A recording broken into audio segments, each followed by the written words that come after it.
একটু খেয়াল করে শুনেন। ছোট লোকের বাচ্চা, ছোট লোক, তুই এত বড় সাহস, তুই আমার নাম ধরে ডাকছিস, আবার আমার সঙ্গে কাজ করেছিস। তোকে কতবার করে বলেছি তুই আমার সামনে আসবি না কখনো।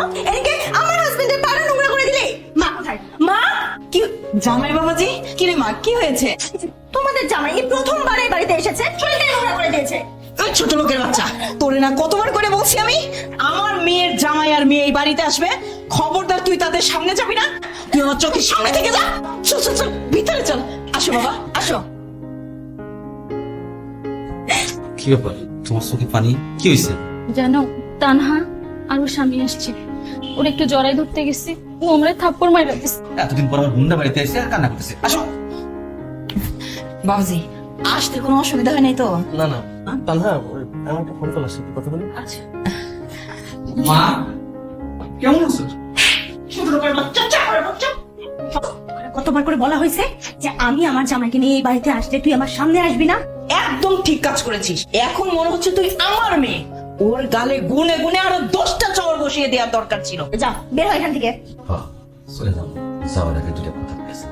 তুমি আমার সৎ মা, আমি তোমার আপন করার লেগে অনেক চেষ্টা করছি। এই বাড়ির চাকরি কাম করছি, তুমি যখন যেটা করছো সব কথা শুনছি। আপন হইতে পারি আমার বোন আমার গালে থাপ্পড় দিয়ে বুঝাই দিচ্ছে। চলো। দাঁড়ান ভাইজান, কোথায় যাচ্ছেন আপনি? এটা আপনার বাড়ি, এখানে আপনি থাকবেন। জামাই বাবাজি, তুমি এসব কি বলছো? আরে তুমি কি বলতেছো? তুমি তো জানো না এরাকে, ওদের সাথে কথা বলো না। চাকর চাকরের জায়গাতে থাক। চুপ কর। তুমি বোন হয়ে তার গায়ে থাপ্পড় মারছো না, তার সাথে খারাপ ব্যবহার করছো। কেমন বিচার তোমার? তোমাদের মধ্যে কোনো মনুষ্যত্ব নেই। আপনার এই মেয়ের সাথে আমি সংসার করতে পারবো না। আমি সময় মতো ডিভোর্স লেটার আপনাদেরকে পাঠিয়ে দেবো। ধরো ভাই, একটু ভুল করে হারাইছে, তাহলে তুমি এত শাস্তি দিও না ভাই। আমি তো অনুরোধ করে কইতাছি, আমি আমার বড় ভাই অনুরোধটা দেখো না ভাই।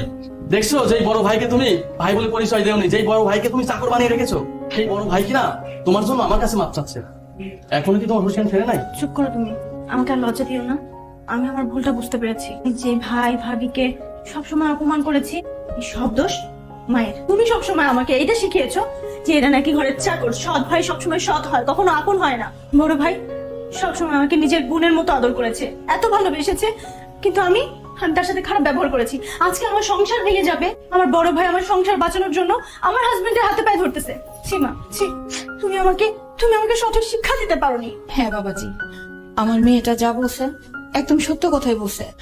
বৌমা, আমার ভুল হয়েছে। বাবারে, তোর যদি মন চায় আমারে রাখবি, আর মন না চাইলে তুই আমার এই বাড়ি থেকে বের করে দিতে পারিস। কি করছিস? এই বাড়ি ঘর বিষয় সম্পত্তি কোনো কিছু চাই না মা। আমি শুধু একটু আমার মায়ের আদর চাই, আমার মায়ের একটু ভালোবাসা চাই।